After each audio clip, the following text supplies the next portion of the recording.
Hi, beautiful soul. Welcome to Malaology. I am Teresa, Doctor of Metaphysics and OG Mala Maker, here to talk to you about how to hold your mala. So if you already have a way that you hold your mala that's comfortable for you and that works for you, don't let me limit you or anyone else. All right. This is not saying you're holding your mala the wrong way. I'm here to talk about empowering ways that you can use the technology of the magic of your hand, your 5 fingers, and the magic of your beads, right? So if you want to level up your personal power with your mala, these are just additional tools that you can use. So the 5 fingers are representative of 5 energies. The thumb represents fire and universal consciousness, and the finger represents air and individual consciousness, your ego. The middle finger represents the akasha, or space, and the connectedness of all. And the ring finger represents manifestation, manifest reality, the world that you see, the world that you experience.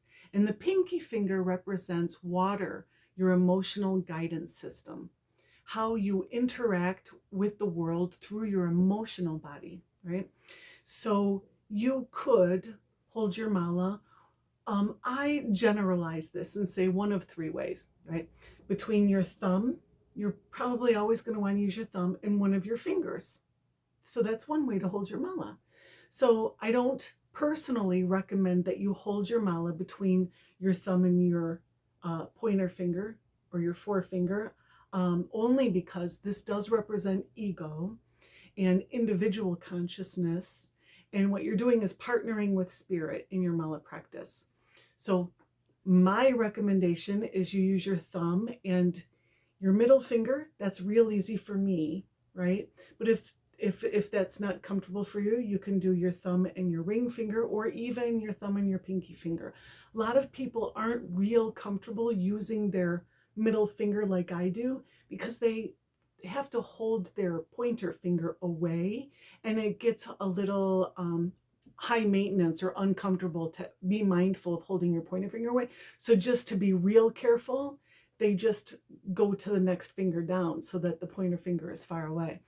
I'm not worried about my pointer finger touching my beads, right? I'm just utilizing other fingers for counting my beads. So there's kind of a difference there in energy. This is a very light mala because it's made out of wood.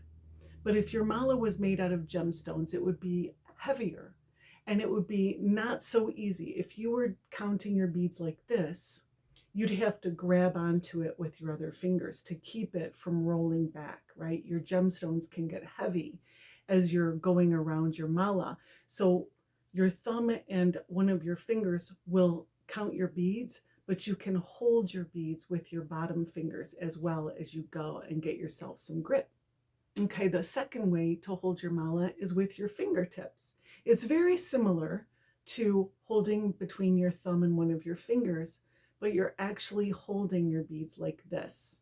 And as you say your mantra, you're working your way up.